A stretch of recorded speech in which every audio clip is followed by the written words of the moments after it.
Global happenings today. We communicate, we analyze global news. Stay tuned.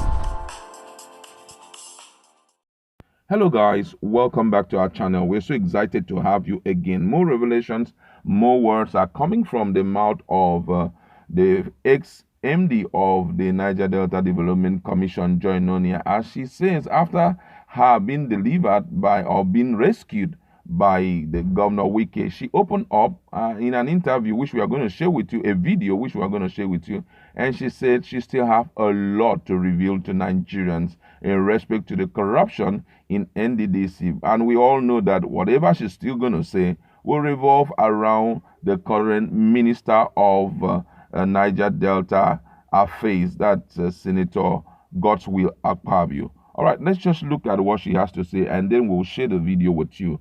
And the news have it that the former managing director of the Interim Management Committee of the Niger Delta Development Commission, Joy Nunieh, had vowed to make more revelation about the corruption in the agency. She said this meeting after she was rescued by the River State Governor Wike from her own house, which was earlier today besieged by armed police officers. The armed police officers were reported to have surrounded Ms. Nunieh's private residence since 4 a.m. on Thursday. But a video on social media shows the state governor leading a procession to Ms. Nunieh's house and leading her to the governor's government house, Port Harcourt. Now at the government house, Ms. Nunieh alleged that the siege on her house was on the order of Niger Delta Minister Godswill Akpabio. Ms. Nunieh was due to appear before the panel of the House of Representatives over the corruption allegation rogging the agency she once headed, but the siege barred her. The eventual session that was held ended in an impasse as the new NDDC management walked out on the House panel accusing its leadership of corruption.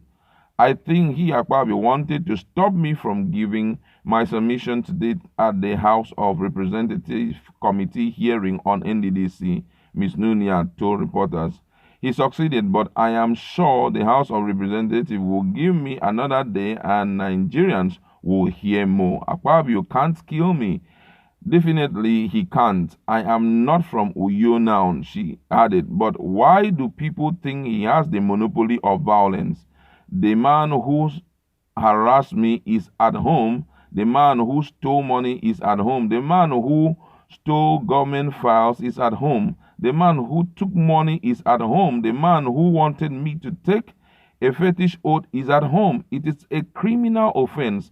It's life imprisonment to take such an oath. To even offer me an oath is liable, the former NDDC MD said. When reached, Mr. Akpabio aides Anieti Kong said, don't you think the police would be in a better position to explain why they wanted her? The state police spokesperson Omoni Namdi claimed ignorance of the siege.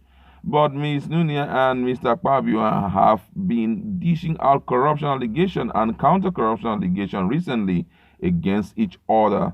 On one hand, Ms.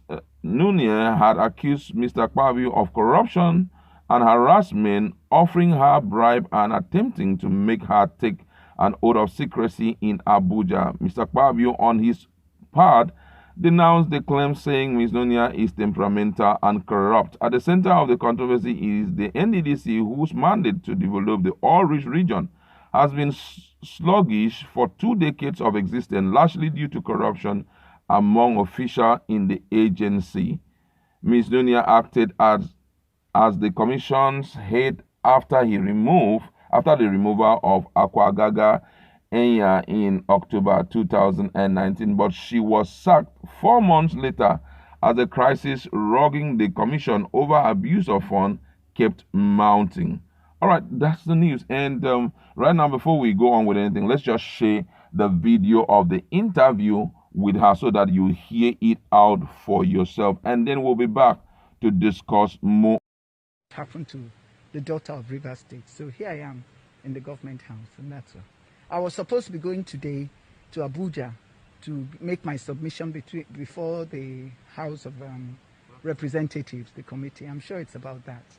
Meanwhile, The, the, the man that harassed me is at home. The man who stole the money is at home. The man who stole government files is at home. The man who took money is at home.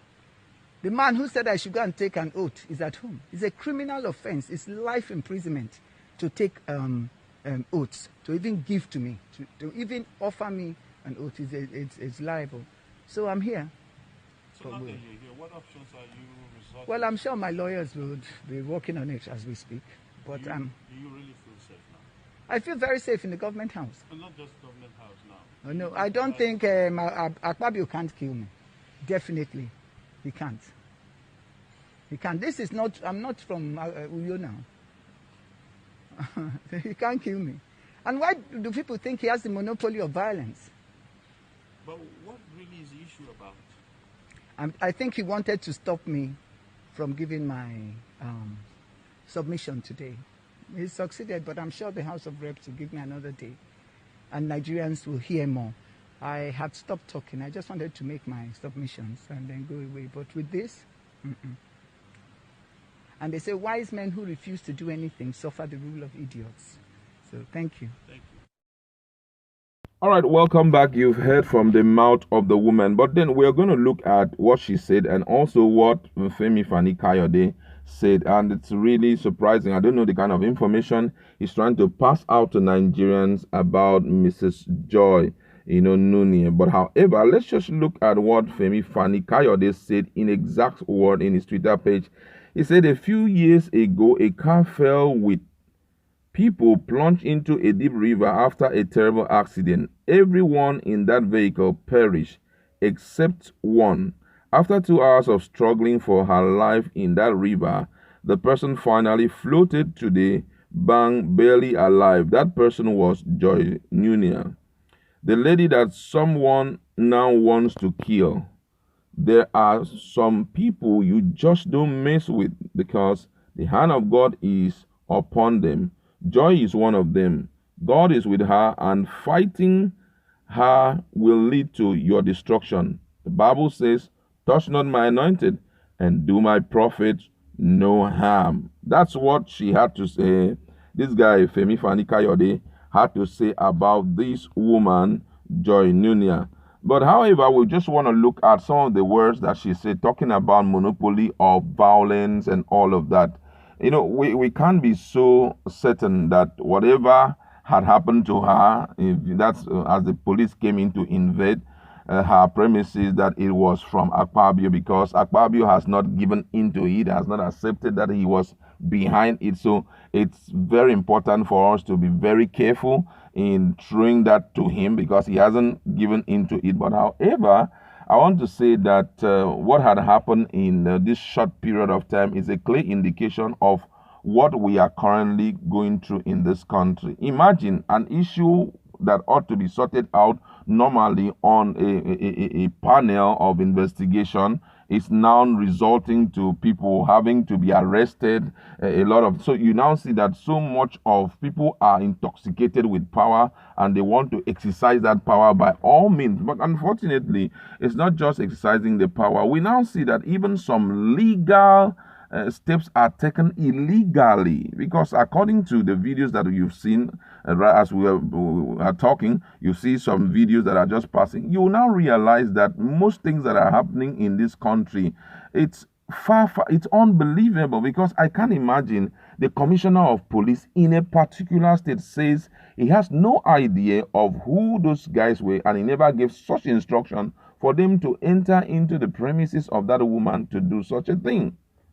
And, you find them, they're trying to break into the house by all means. It's as if by all means she must be arrested. I mean, these things need to really be, it should be checked. The president has already spoken concerning this issue and said that he has so much interest in this NDDC issue.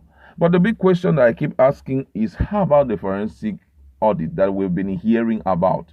That there's going to be forensic audit of the film for a period from 2001 when it all started till date. Where is the forensic auditors. What are they doing till now? Why is it that it's taking too long for them to come out with the report?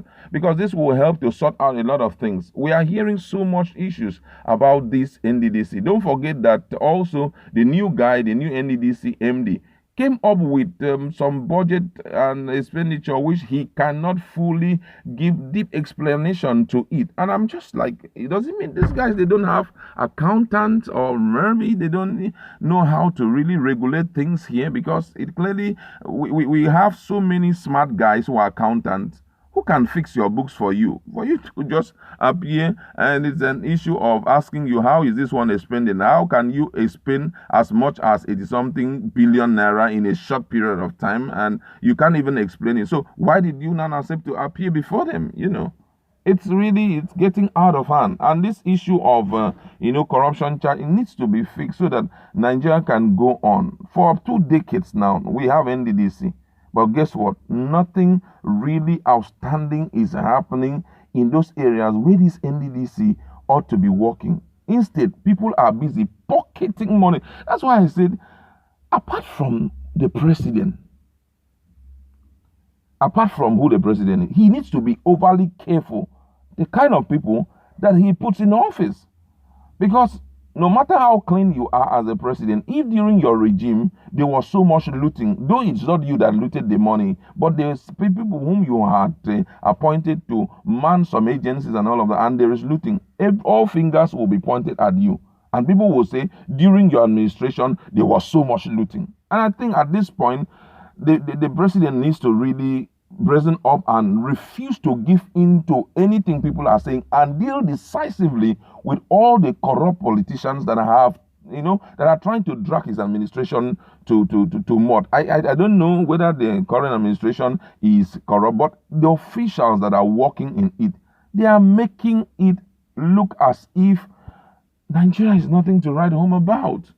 We have so much money in this country. But where are those monies going to? Who is behind, all these things that we are hearing? There is no concrete evidence that this one is behind. Everybody is just denying.